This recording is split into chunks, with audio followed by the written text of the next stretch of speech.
Turn it over to him, but my favorite thing that he does, and I think he's done it repeatedly, is when congressional hearings are held, you know what he has up there, on some of the hearings, he has up there right on the podium, on the bench in front of him, it is the Jim Jordan subpoena non-compliance clock, and it just keeps ticking and ticking and ticking. Somebody ought to take a licking behind not complying with the congressional subpoena. So with that, let me turn it over to Congressman Eric Swalwell. Well, thank you, Glenn and Neela, for convening all of us for a cause that is worthy of celebrating. I brought two guests. I brought my mother, Vicki, and my aunt, Nancy. My mother was married to a police officer, my father, and is the mother of two current police officers who walk the beat every single day and know what the cause of justice is. I was also raised by Republicans, and if I wanted my parents to see me on television, I had to go on Fox News. And I'm happy to continue to do that and to make the case every news station, every corner of the country, because I think at the end of the day, we all want the same thing. A rule of law that holds every person accountable, no matter who you are, how much power you have, or how little power you have. We all should have to follow the same rules. 73 days to go. Are you guys up for it? We've got work to do. We've got work to do. We know what the stakes are. We know that there is an individual who thinks he's above the law, that he has absolute immunity. He has at least 3 justices working out of his palm. And there are so many rights that are on the line, so many rights that have been robbed from women, so many rights that have been robbed from voters, so many rights that have been robbed from our children who want to be free from gun violence in their classrooms. That's what's on the line. And we have in our justice warrior, Kamala Harris. I've known Kamala for 20 years. We both actually got our start as prosecutors in the same district attorney's office, the Alameda County District Attorney's Office. And we both were trained by and subscribed to the Earl Warren Code of Justice, because Earl Warren was the district attorney nearly 100 years ago in that office. And the mantra of that office was, we don't seek wins, we seek justice. She put a lot of bad guys away, some of the worst people in the community.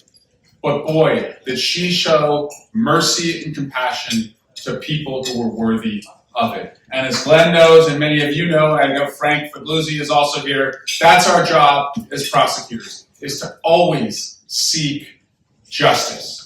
Kamala is tough. She's real. Most importantly, she's ready. And as you are all seeing, she can have a little bit of fun. Yeah. And it's okay to have a little bit of fun right now. I'm having fun. And bringing back joy to this journey is something that I think we all should be up for. College sports is how I was able to go to college and be the first in my family to graduate from a 4-year university. And I always saw in college sports that the team that has the most fun is the team that wins. And I think that's the same in politics. And right now, we're having fun because we're on the right side. We're on the side of justice.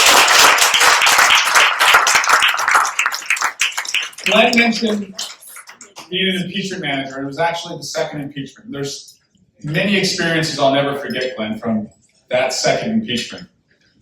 And as I tell Hakeem Jeffries and my colleagues who were part of the first impeachment, it was the only sequel that was better than the original.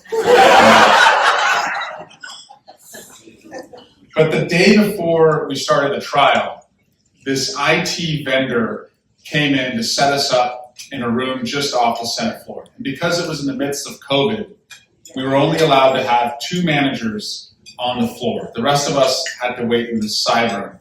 And so they set up this IT room for us. They showed us how to work the printers, how to turn on the TV. Of course, as one of the youngest on the team, I asked for the Wi-Fi password.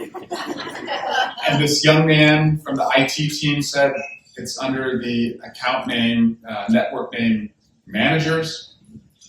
And I was pretty impressed by this team because we had just impeached Donald Trump and they had set up this fully functioning room.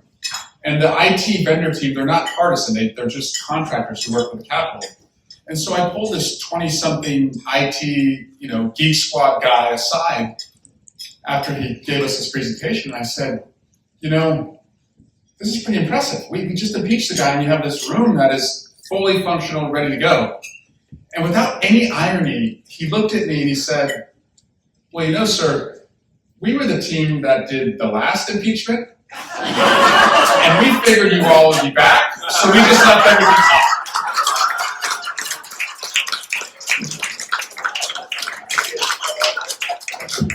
May we never inspire so little confidence in the next generation as to who our leaders are. But finally, I do want to thank two people who are here tonight and use their courage, I hope, as an inspiration for what you have to do over these next 73 days. And that's Officer Mike Fanone and Officer Danny Hodges.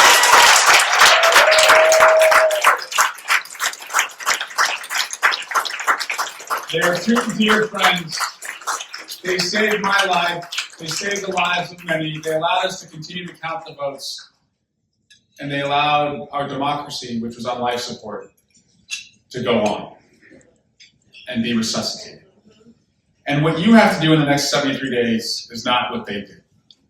You don't have to suit up in body armor. You don't have to suffer blows to the head. You don't have to have a Confederate flag taken to you as a weapon. You don't have to have a cattle prod put in your neck. You're not going to lose an eye or a finger as some of the officers did. You're not going to lose your life in the days later. You're not going to suffer a stroke or a heart attack. You don't have to do any of that for your democracy. But if you show the same passion, the same vigor, the same integrity that they showed for our country on that day, I promise you, we will get out of this darkness and we will write a new, better chapter for our country. Thank you all for your justice. Thank you, Glenn. I'm all in. I know you all are in too.